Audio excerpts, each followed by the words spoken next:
Hello दोस्तों, आप सभी का स्वागत है मेरे YouTube channel total computer study पर। पिछले वीडियो में हम लोग एमसीक्यू किए थे बेस्ड ऑन कंप्यूटर हिस्ट्री एवं जनरेशन। आज के वीडियो में हम लोग पढ़ेंगे मेमोरी एंड इट्स फीचर। तो चलिए स्टार्ट करता हूँ।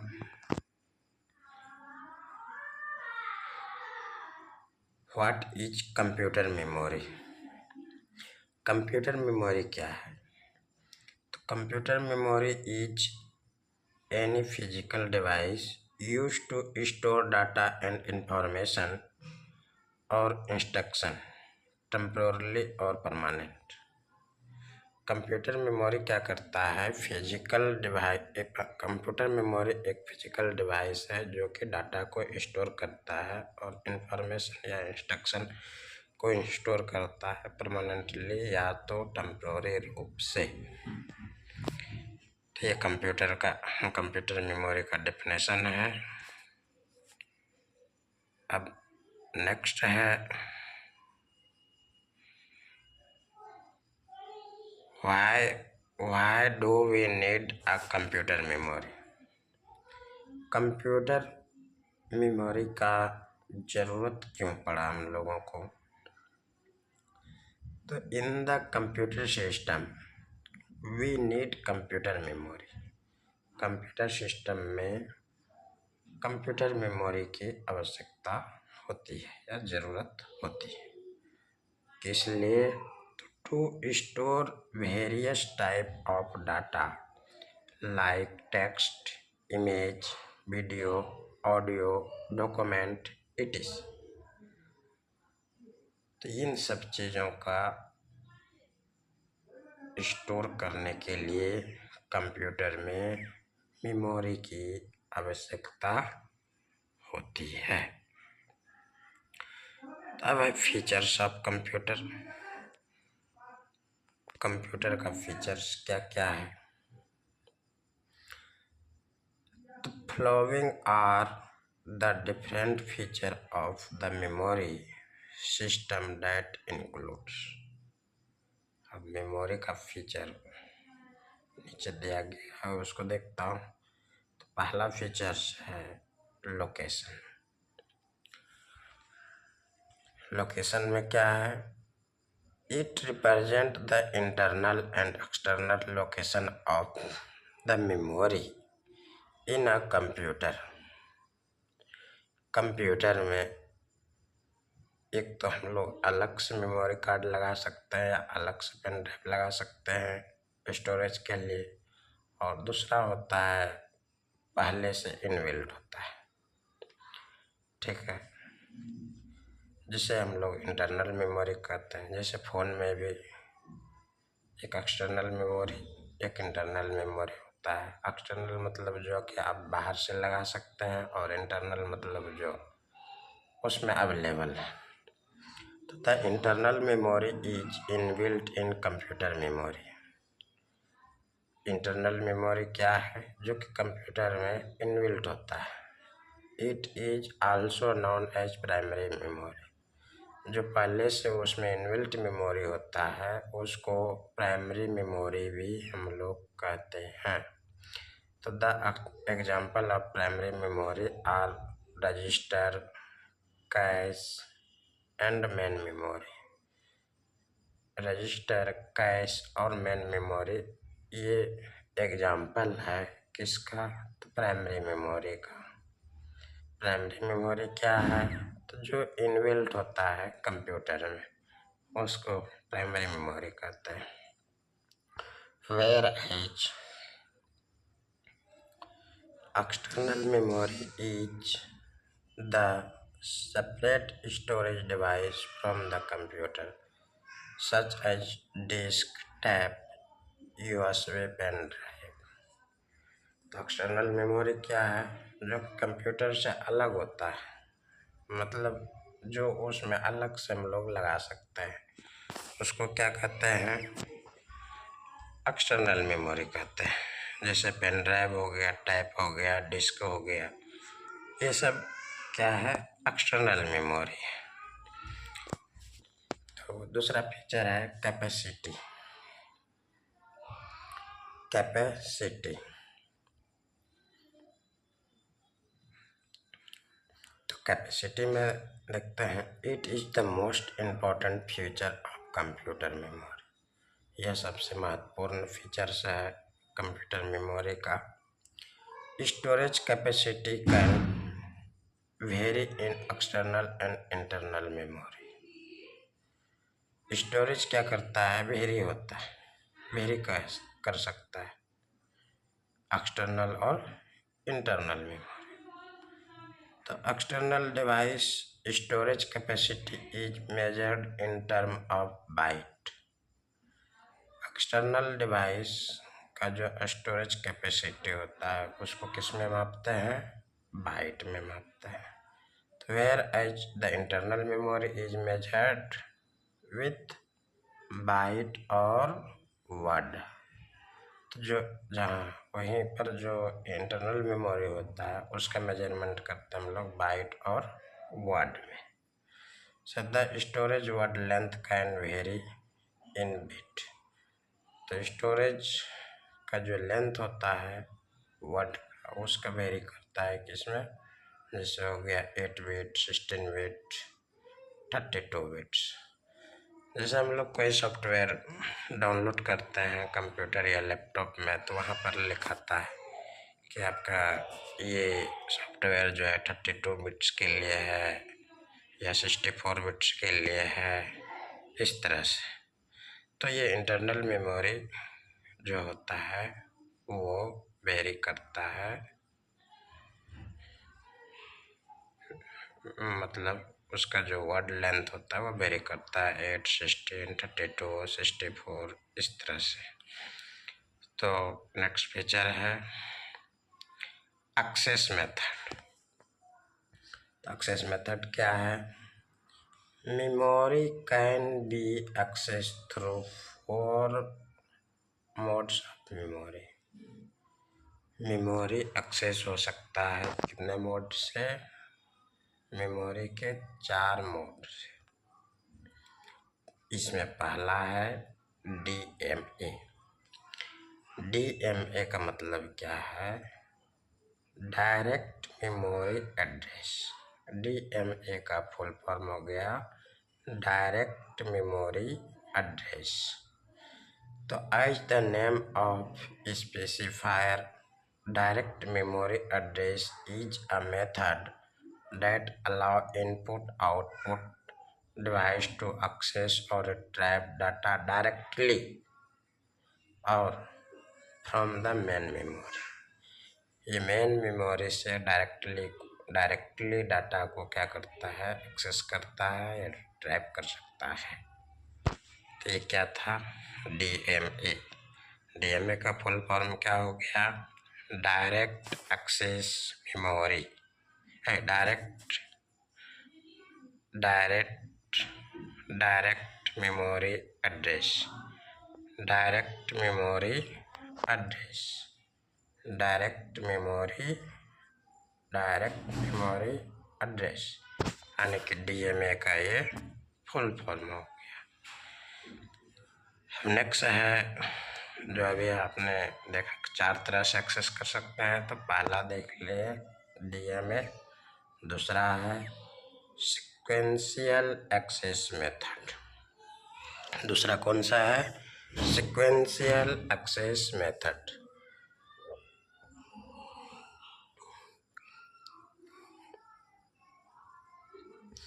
The sequential access method is used in data storage device to read stored data sequentially from the computer memory। Computer memory से सीक्वेंशली डाटा को रीड करता है या स्टोर करता है, ठीक है, बारे बारे से। ये नहीं कभी ये डाटा ले लें कभी वो ले लें, मतलब सीक्वेंशली तरीका से, एक जिसको क्रमबद्ध तरीका कहते हैं। वह है जहाँ the data received from random access memory can be in any order, जहाँ की डाटा जैसे रिसीव करता है रैम से तो वो किसी भी तरह से कर सकता है, जरूरी नहीं एक सिक्वेंशियल तरीके से करे, ठीक है। लेकिन ये सिक्वेंशियल एक्सेस मेथड में क्या होता है, ये सिक्वेंशियली क्रमबद्ध तरीके से डाटा को स्टोर करेगा। तो नेक्स्ट है रैम यानी कि रैंडम एक्सेस मेथड। तो रैंडम एक्सेस मेथड में क्या है, it is a method used to randomly access data from memory. Memory से रैंडमली कोई भी डाटा को एक्सेस कर सकता है, ये जरूरी नहीं है कि सिक्वेंशियल तरीका से डाटा को एक्सेस करे, ठीक है। तो नेक्स्ट है अगला associative access method. Associative access method, associative access method में क्या है, it is a special type of memory. यह एक स्पेशल टाइप विशेष प्रकार की मेमोरी है, डेट ऑप्टिमाइज सर्च परफॉर्मेंस, जो क्या करता है, सर्च परफॉर्मेंस को ऑप्टिमाइज करता है थ्रू, किसके through, define data to directly access the store information based on memory address.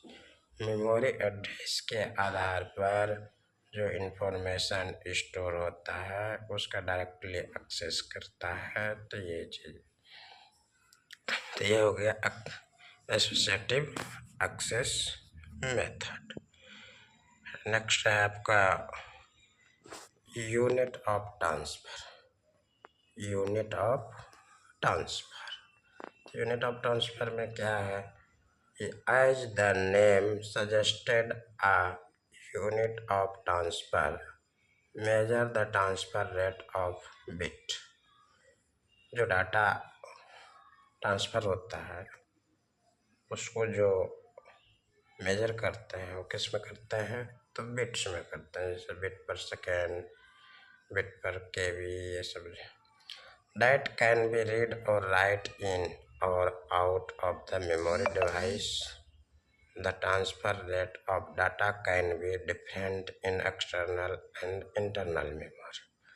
तो दोनों का डाटा रेट अलग हो सकता है, इंटरनल मेमोरी का और एक्सटर्नल मेमोरी का, क्योंकि हो सकता है इंटरनल मेमोरी में ज़्यादा तेज़ी से डाटा वो एक्सेप्ट करे और इंटरनल में थोड़ा सा लो, तो इसलिए वो वेरी कर सकता है, मतलब अलग अलग हो सकता है। तो नेक्स्ट है आपका इंटरनल मेमोरी। इंटरनल मेमोरी में क्या है, the data rate of bits is mostly equal to the word size.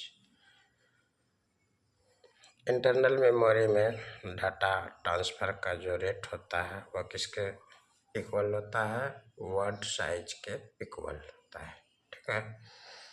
Next है internal memory. External memory. External memory में क्या है, the transfer rate of bit or unit is not equal to the word length. यह transfer rate जो है word length का equal नहीं होता है, किसमें, तो एक्सटर्नल मेमोरी में। It is always greater than a word or may be refer to as block. ये क्या होता है, हमेशा बड़ा होता है वर्ड से या तो ब्लॉक के साइज का हो सकता है। तो ये था इंटरनल और एक्सटर्नल। नेक्स्ट है हमारा परफॉर्मेंस। अब परफॉर्मेंस देख लेता हूँ मेमोरी का क्या है। तो परफॉर्मेंस में है, the performance of memory is majorly divided into 3 parts. ये परफॉर्मेंस कितने पार्ट में डिवाइड किया गया है, तो 3 पार्ट्स। 3 पार्ट्स में, कितने पार्ट्स में, 3 पार्ट्स। उसमें से पहला है access time. Access time in random access memory, यानी कि जिसे हम लोग रैम कहते हैं। तो random access memory it represent the total time taken by memory device to perform a read or write operation that an address is sent to memory। तो जो एड्रेस मेमोरी को सेंड करता है, तो जो परफॉर्म होता है रीड और राइट, उसमें जो भी टाइम लिया गया टोटल टाइम को रिप्रेजेंट करता है। कौन? तो रैंडम एक्सेस मेमोरी। नेक्स्ट है memory cycle time. Total time required to access memory, यानी कि मेमोरी एक्सेस के लिए कितना टाइम का रिक्वायरमेंट हुआ। Memory block and additional required time before starting second access, और स्टार्टिंग से पहले कितना समय लिया उस टोटल एक्सेस टाइम और एक्सेस लेने से पहले का टाइम को मिलाकर जो टाइम हुआ वह मेमोरी साइकिल टाइम कहलाता है। तो ये हम लोग मेमोरी साइकिल टाइम देख ले। नेक्स्ट है हमारा ट्रांसफ़र रेट। ट्रांसफ़र रेट में क्या है? It describe the transfer rate of data used to transmit memory to or from an external and internal memory device. Bit transfer can be different for different external और internal। ये हम लोग transfer rate पहले देख चुके हैं ऊपर में कि एक्सटर्नल और इंटरनल मेमोरी के लिए ट्रांसफ़र रेट अलग अलग हो सकता है। अब है फिजिकल टाइप। फिजिकल टाइप में क्या है? Physical type it define the physical type of memory used in a computer. हम लोग डिफाइन कर रहे हैं कंप्यूटर में जो मेमोरी फिजिकल मेमोरी यूज किया गया है, such as magnetic, semiconductor, magneto optical and optical. ये सारे क्या है? ये कंप्यूटर में जो हम लोग मेमोरी यूज करते हैं वह किस तरह का हो सकता है? तो मैग्नेटिक हो सकता है, सेमीकंडक्टर हो सकता है, मैग्नेटो ऑप्टिकल हो सकता है या ऑप्टिकल हो सकता है। नेक्स्ट है ऑर्गेनाइजेशन। तो it define the physical structure of the bit used in memory. तो ऑर्गेनाइजेशन में ये फिजिकल स्ट्रक्चर के रूप में इसका यूज होता है। तब है फिजिकल कैरेक्टरिस्टिक्स। फिजिकल कैरेक्टरिस्टिक्स देख लेते हैं। फिजिकल कैरेक्टरिस्टिक्स में क्या है? फिजिकल कैरेक्टरिस्टिक्स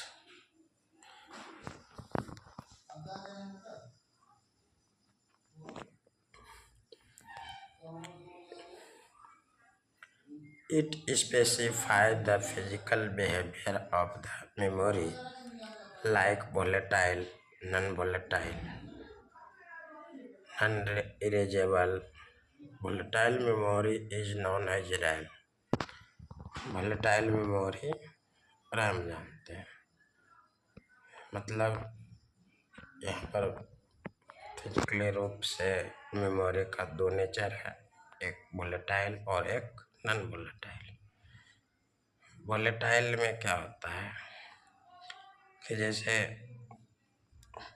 मतलब कंप्यूटर चल रही है, उसमें डाटा गया, कंप्यूटर बंद हो गया, डाटा इरेज हो गया, ठीक है।